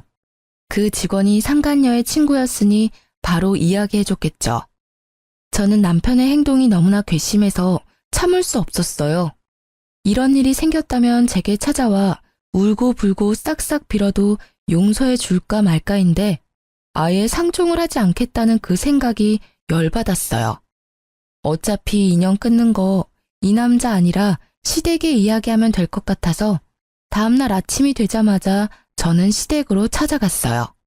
그런데 시댁으로 가니 시모는 제가 본인 병수발 들러온 줄 알더라고요. 예, 잘 왔다. 아무리 성격 나쁘고 배운 게 없어도 며느리는 며느리지. 시모가 아프다는데 이렇게 달려와야 하는 게 당연한 거 아니니? 죄송한데 그건 거절해야겠어요. 혹시 어머님도 알고 계셨나요? 그이가 바람 피우고 있는 거. 뭐? 그게 갑자기 무슨 소리니? 걔가 바람을 피워? 에이, 설마. 설사 걔가 바람을 피웠다 해도 그건 너한테 문제가 있어서 그런 거겠지. 우리 아들은 절대 그럴 사람 아니야.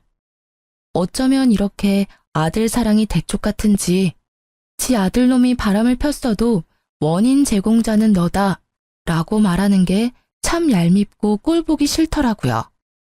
그래요? 근데 벌써 확인 다 했어요. 저는 다른 건 참아도 외도는 못 참아요.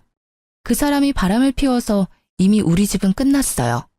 그 말은 어머님 간병을 해줘야 할 이유가 없다는 뜻이기도 하고요. 예, 너 잘 알아본 거 맞니?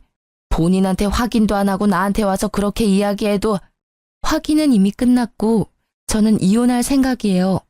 어제 이야기하려고 했는데 집에 안 들어왔더라고요. 시댁에서 잔다고 하던데. 어제 이곳에도 안 온 걸 보면 누구랑 있는지는 답이 나오네요. 여기 오면 있을 줄 알았는데. 당사자가 없으니 대리인에게 말씀드리는 거예요. 그래도 넌 아직까지 법적으로 내 며느리야. 아직 이혼 도장 찍지 않았으니 네가 내게 성의를 다해야 하는 건 변함없어. 어머님, 저 같은 걸로 만족하시겠어요? 어차피 또 듣기 싫은 말 하실 게 뻔한데. 그래도 이번에는 축하드려야겠네요. 남편 상간녀가 어머님이 그렇게 사랑에 맞지 않는 옛날 여친이거든요. 그 상간녀한테 수발 들어달라고 부탁해보는 게 어떨까요? 저같이 뻔뻔하고 교양 없는 며느리보다야 낫지 않겠어요? 저는 시모에게 최대한 빈정거리고는 집으로 돌아왔어요. 그리고 그날 저녁이 되니 남편이 거들먹거리며 집으로 돌아오더군요. 그 모습이 당당하기 짝이 없어서 부하가 치밀었어요. 기분 좋아 보이네? 어머님한테 이야기 들었어? 이혼하고 싶다고 전해드렸는데 그 이야기 듣고 이렇게 즐거운가 봐. 그래, 기분 좋지. 드디어 당신이 당신 입으로 헤어지자고 말해줬잖아. 이걸 얼마나 기다렸는데. 얼마나 만났어, 그 여자? 설마 결혼 전부터 계속 만난 건 아니지? 계속 만났어. 틈만 나면 계속. 당신이랑은 잠깐의 실수였다고. 진짜 방해꾼이 따로 없었지. 걔가 나한테 하는 거 보면 당신은 걔 발끝도 못 따라와. 나를 얼마나 헌신적으로 대하는지 모를 거다. 게다가 집도 부자야. 당신하고 헤어진다 한들 그 집 재력만 있으면 나는 팔자 피는 거라고. 최악이네. 그 상간녀도 당신이 이런 생각하고 있는 거 알고 있어? 모르겠지. 알면 어떻게 만나. 호구될 거 뻔히 알면서 만나느니 헤어지겠지. 그래, 이혼하자. 그렇게 하는 게 더 정리가 빠르겠어.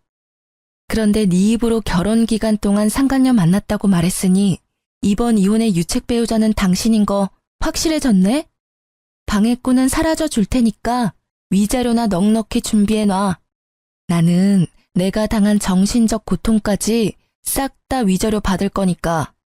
아, 그리고 이 집 마련할 때 든 내 돈이랑 친권 양육권은 당연히 내가 가져올 테니 양육비까지 마련해야 하는 거 알지? 잘 됐네. 돈 많은 여친 둬서 이혼할 때도 편하겠어. 그런다고 내가 무서워할 줄 아냐? 난 상관없어. 어차피 그 돈 마련하는 건 이제 어렵지도 않으니까. 근데 이혼하기 전까지는 우리 엄마 집에서 일 좀 해. 이혼하면 상관없는 남이지만 지금은 어차피 당신은 우리 집안 며느리라고. 며느리로서 도리는 해야지. 역겨운 표정으로 말하는 남편놈의 싸대기를 한 대 쳐주고 싶었지만 참았어요. 그리고 웃으면서 그렇게 이야기해줬죠. 당신의 불륜도 이혼 사유지만 시어머니의 막말과 언어폭력도 이혼 사유 중에 하나거든?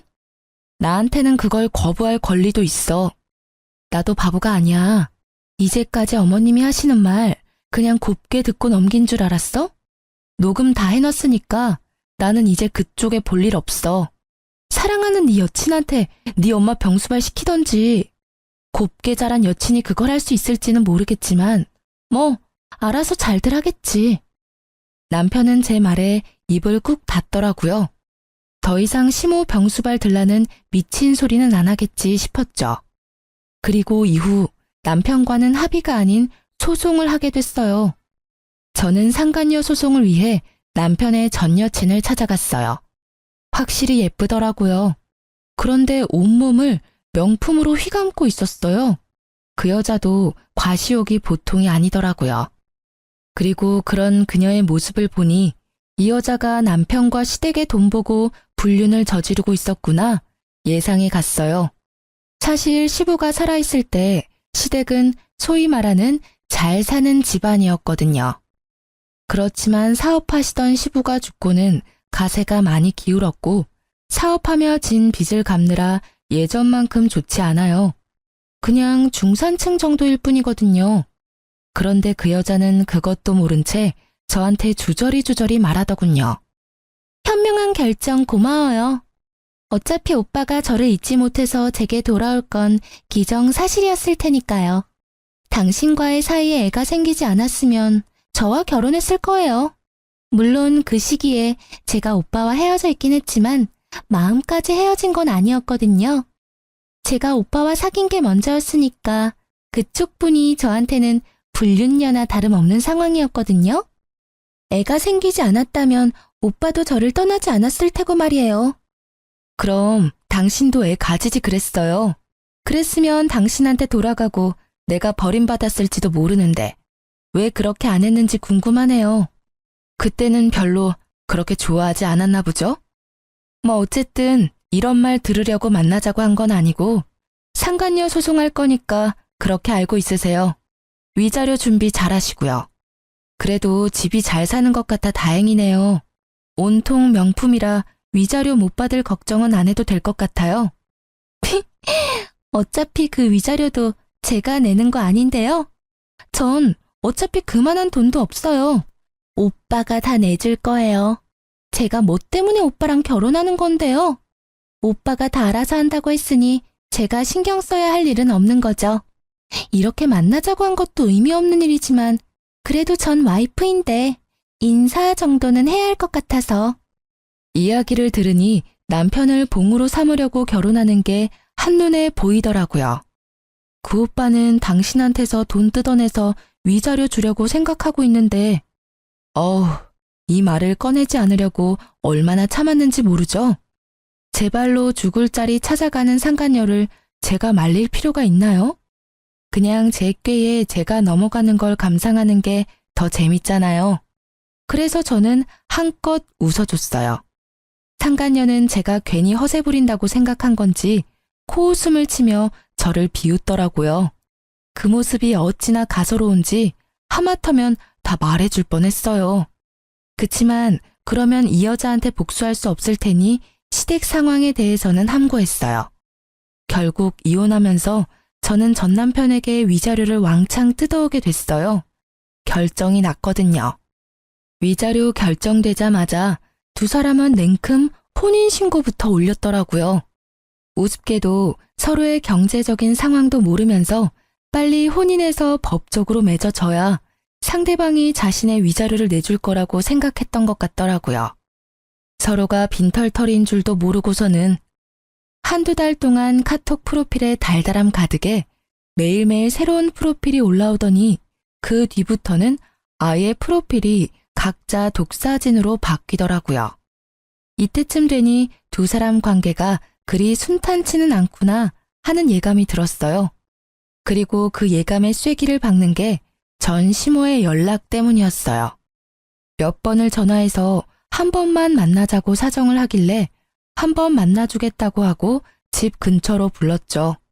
또 무슨 어이없는 말을 하려나 하고 기다리던 그때 전 시모는 제 손을 부여잡고는 간절하게 말하더라고요. 예, 며느라가, 너 우리 아들이랑 제발 다시 합치면 안 되겠니?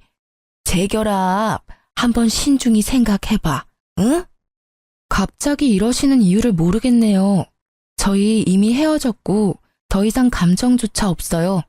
게다가 그런 말을 하실 거면 어머님이 아니라 그 사람이 직접 와야죠. 그 고얀 년이 글쎄 나랑 같이 못 산다고 하지 않니? 명절 제사 때도 안 오고 결혼하고 나서 아무것도 안 하겠다고 땅 못 박더라. 어떻게 사람이 그래? 내가 지를 얼마나 잘 챙겨주고 딸같이 대했는데 아픈 시모 모시라는 게 그렇게 힘든 일이니? 그러면서 그 당돌한 게 뭐라는 줄 아니? 나를 모시고 살 거였으면 우리 아들이랑 애초에 결혼 안 했을 거라고 하더라. 결혼하고 며칠 지나지 않아서 그런 말을 하더라고. 아, 그러셨어요? 그치만 어머님이 그 상간녀를 무척 좋아하셨으니까 다 이해하시고 넘어가셔야죠. 저한테도 누누이 말씀하셨잖아요. 그 상간녀가 얼마나 싹싹하고 야무진지. 그리고 그걸 저한테 와서 호소할 일은 아니지 않나요? 아드님한테 가서 말씀하세요. 아들? 그놈도 매 한 가지야. 내가 몇 번 집에 일하러 오라고 했다고 아들한테 일러 바쳤는지 화가 나서 나한테 전화해서는 엄마네 집에 안 오겠다고 소리치고 끊더라고. 여자 치마폭에서 놀아나는 못난 놈 같으니. 그러면서 그 뒤로는 아예 연락도 없고 찾아오지도 않아. 그것만 하면 다행이게. 얼마 전에 아들놈이 혼자 집에 짐을 싸들고 왔길래 왜 왔냐고 물었더니 그 도둑년이 도망갔다고 하더라고. 그러면서 대출받아서 산 집도 그년이 팔아먹어서 결국에는 빚만 남았다고. 전 시모는 속에서 열불이 나는지 그 이야기를 하는 내내 탁자 위에 있던 찬물을 벌컥벌컥 들이키더군요. 그 이야기를 듣는 저는 그냥 웃겼어요. 저랑 헤어지고 잘 살 거라며 떵떵거리던 남편이 어떤 꼴로 지내는지 알게 되니 너무 유쾌하더라고요. 웃긴 건 시모와 전 남편도 그 상간녀를 봉으로 생각했는데 상간녀가 먼저 그걸 캐치하고 초스피드로 배신을 했다는 점이었죠. 그렇게 중내만에 할 때는 언제고 돈 하나에 이렇게 1년도 안 돼서 찢어지는 부부라니. 시모가 계속 끈질기게 저와 전 남편의 재결합을 요구하자 제가 시모에게 딱 잘라 말해줬어요. 상간녀가 좋다고 할 때는 언제고 이제 와서 이러세요? 그런 말씀하실 거면 여기서 헤어지는 게 좋겠네요. 저는 아직도 어머님이 저한테 하신 인격 모독 같은 말들을 다 기억하고 있기 때문에 지금 이렇게 얼굴 보는 것도 사실은 힘들거든요. 그러니까 저는 이만 가볼게요. 그럼. 아이고, 얘야, 나 좀 봐라, 어? 늙은 시모가 배지도 않아? 결국 길거리에서 난리치는 모습에 한숨을 푹 쉬며 전 남편에게 전화했어요. 예상과는 달리 한 번에 전화를 받는 남편 놈에게 말했어요. 당신 어머니 우리 집 근처에 계시거든? 와서 모시고 가. 안 데리고 가면 나 경찰에 신고할 거야. 결국 전 남편이 시모를 모시러 왔더군요. 크게 변한 건 없지만 초췌한 모습이더라고요. 꼴 좋다 싶더라고요. 나랑 헤어지자고 큰 소리 뻥뻥 칠 때는 그렇게 좋아 죽더니 곧 죽어갈 것 같은 모습을 보니 오히려 웃겼어요. 저기, 엄마는 내가 데려갈게. 그리고 당신 아직도 혼자면 우리 다시 시작해볼 생각은 없어? 뭐? 이제 와서 무슨 소리야? 우리 이미 다 끝났어. 아니, 왜 나한테 이러는 건데? 이해가 안 가. 그 상간녀랑 잘 살겠다며? 나한테는 이혼해줘서 고맙다더니 왜 이제 와서 후회야? 나도 잘 살 줄 알았지. 그런데 우리가 살던 집이 당신이랑 내가 돈을 반씩 부담해서 산 거라 재산 분할할 때 돌려줘야 한다고 하니까 그 뒤부터 사람이 바뀌더라고. 며칠간 분주하게 여기저기 돌아다니는 것 같더니 결국 그 며칠 뒤에 도망갔고, 알고 보니까 그 집도 완전 빈털털이더라고. 어릴 때 사귈 때는 돈 많은 집이라고 알고 있었는데 다 날 속인 거였어. 진짜로 미안해. 나 진짜 속아서 이혼하고 속아서 재혼한 거야. 참 잘하는 짓이다. 마누라 버릴 때는 그런 거 눈에 안 들어오지? 나는 혼인 기간 중에 나 속이고 다른 여자랑 놀아난 남자하고는 재결합할 생각 추호도 없어. 그리고 이미 애가 생겨서 결혼한 며느리한테 내가 아니라 다른 여자를 며느리 삼고 싶다고 말하던 저 미친 아줌마랑 같이 살 생각은 더더욱 없고. 그러니까 다른 데 가서 알아봐. 그리고 아무리 힘들어도 위자료는 꼭 줘. 내가 쓰는 거 아니고 내 딸이 쓸 거니까. 저는 불쌍한 말만 늘어놓으며 동정표를 사려는 두 사람을 남겨두고 집으로 돌아왔어요. 그리고 얼마 뒤 상간녀에게서 연락이 왔더라고요. 만나자고 하길래 저번에 시모와 만났던 카페로 오라고 했죠. 상간녀는 조심스럽게 주변을 살펴보며 들어오더니 제 앞에 앉아서는 다짜고짜 저에게 따지기 시작하더라고요. 당신 어떻게 그 집에 돈 한 푼 없는 걸 나한테 숨길 수 있어? 완전 빈털터리 집안이던데 설마 나 엿먹으라고 말 안 했어? 엿먹으라고 말 안 한 거 맞고, 그리고 그런 건 당신이 먼저 알아봤어야 하는 거 아니야? 유부남 꼬셔서 재혼할 생각으로 가득 차 있었으면서 그런 건 왜 못 알아봤대? 내가 그런 걸 알려줘야 할 의리 같은 거라도 있었나? 제 말에 상간녀가 저를 째려보더라고요. 구구절절 다 맞는 말에 자기가 알아보지 못한 것도 본인 탓인데 왜 여기 와서 남 탓을 하고 있는지. 당신 때문에 내 인생 망쳤어. 나는 초혼이었다고. 그런 놈이랑 결혼을 하게 되다니. 내 계획은 그런 게 아니었다고. 그러니까 당신이 책임져. 책임지라고. 뭘 책임지라고 하는 건지 모르겠네요, 상간녀님. 제가 피해자고 당신이 가해자예요. 그래서 상간녀 소송에서 위자료까지 당신이 나한테 지급하라고 나왔잖아요. 잘 사는 부부 갈라놓더니 이제 와서 물리라고요? 어이가 없어서. 이미 저는 그 집안과 결별했고 당신은 그 집안 사람이니까 잘 살면 되는데 왜 여기 와서 이러는지 모르겠네. 상간녀 소송 취하해. 나 완전히 속아서 이 결혼한 거야. 그러니까 그 위자료 지금 못해. 아니 안 해. 이게 뭐야. 상간녀 소송비도 다 대줄 것처럼 하더니 정작 까보니 아무것도 모아둔 것도 없고 그 집마저 돈 안 내면 팔아야 될 상황이고 거기에 매달 양육비까지. 그런 거지 주제에 나한테 결혼하자고 혼인신고서를 가져와? 나쁜 새끼. 당신도 똑같이 나쁜 년이야. 그러니까 빨리 상간녀 소송 취하해. 다시 한번 나한테 그거 취하하라느니 내 탓이라느니 나를 비방하면 당신 시댁한테 당신 잡아가라고 전화할 거예요. 지금 그 사람들 피해서 도망 다니고 있다던데. 들키고 싶으신 거면 계속 여기서 저한테 말도 안 되는 소리 하세요. 이대로 그 집에 끌려 들어갈 건지 계속 내 탓하며 나를 괴롭힐 건지 알아서 결정하세요. 결국 제 엄포의 상간녀는 불이 나게 도망가더라고요. 줄줄이 저한테 찾아와 제 탓하는 것도 똑같고 서로의 잘못을 하소연하는 것도 똑같더라고요. 어째 그리 똑같은 사람들 셋이 만났는지. 그 뒤로 양육비 때문에 전 남편을 만났었는데 여전히 두 사람은 숨바꼭질 중이고 여전히 법적인 재혼 부부 사이라 새로운 사람도 못 만나고 있다고 하더라고요. 뿌린 대로 거둔 것이니 원망할 필요 없는데도 매번 볼 때마다 신세한탄하는 걸 보니 웃겼어요. 이혼 소송 후 저는 위자료 듬뿍 받아서 딸과 새로운 삶을 시작하고 있어요. 전 남편의 배신의 영향이 큰 탓에 아직까지 재혼 생각은 크게 없어요. 아이를 위해서 아빠가 있었으면 하지만 전 남편처럼 미친놈 만날까봐 겁나서 엄두가 안 나요. 남편 없어도 딸과 둘이서 재밌게 잘 살고 있으니 그쪽으로는 크게 신경 안 쓰기도 하고요.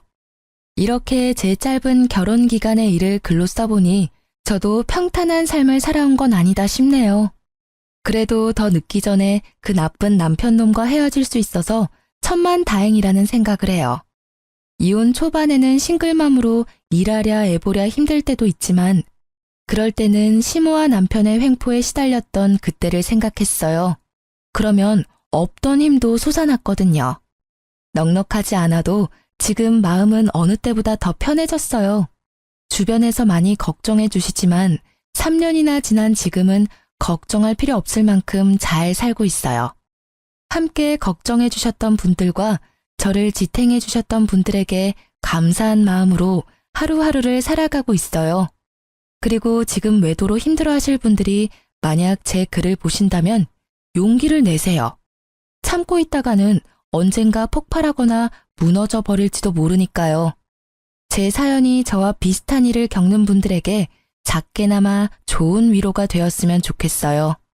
들어주셔서 감사합니다.